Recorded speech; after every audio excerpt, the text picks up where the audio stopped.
मेहनती किसान की कहानी। मेहनत किसान की कहानी। एक गांव में रामू नाम का एक किसान रहता था। वह बहुत ही गरीब था, लेकिन मेहनती और ईमानदार था।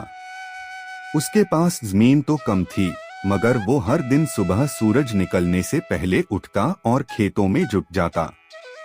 गर्मी हो या सर्दी, बारिश हो या तूफान, रामू कभी काम से पीछे नहीं हटा। वह खुद ही हल चलाता, बीज बोता और फसल की देखभाल करता। लोग उसका मजाक उड़ाते थे। इतनी मेहनत से क्या मिलेगा? बड़ी जमींदारों के सामने तू क्या उखाड़ लेगा?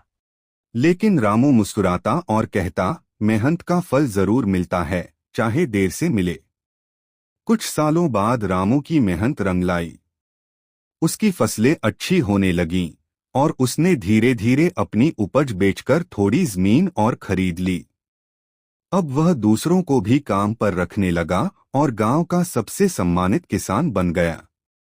रामू की कहानी ने सबको सिखाया, अगर मेहनत सच्चे दिल से की जाए तो किस्मत भी एक दिन झुकती है।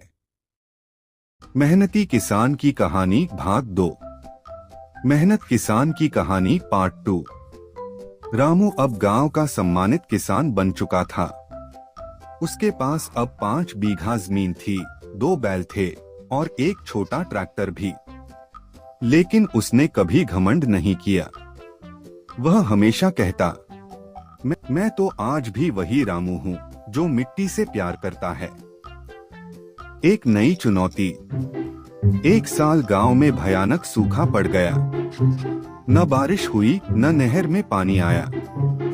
गांव के कई किसान शहर भागने लगे, लेकिन रामू ने हार नहीं मानी। उसने गांव के कुएं की सफाई करवाई, बारिश का पानी जमा करने के लिए एक छोटा तालाब खुदवाया और कम पानी वाली फसलें बोने का तरीका अपनाया। लोग हैरान थे, रामू फिर कुछ नया करने चला है। मेहनत का फिर फल मिला। जब बाकी किसानों की जमीनें सूखी पड़ी थीं, रामू की फसल कुछ हद तक बच गई थी। उसने अपने पास का अनाज गांव वालों में बांट दिया। उसने कहा, अगर मेरा पेट भरेगा और तुम भूखे रहोगे तो मेरी मेहनत किस काम की। गांव वाले भावुक हो उठे। उन्होंने मिलकर रामू को गांव का सच्चा हीरो घोषित किया। सीख है, सिर्फ मेहनती बनो, हालात खुद रास्ता बना देंगे। अगर आप भाग 3 चाहते हैं, जिसमें रामू अपने बेटे को किसान बनाना सिखाता है, या रामू को कोई और मुश्किल आती है, तो बताइए, मैं अगली कड़ी लिखता हूँ।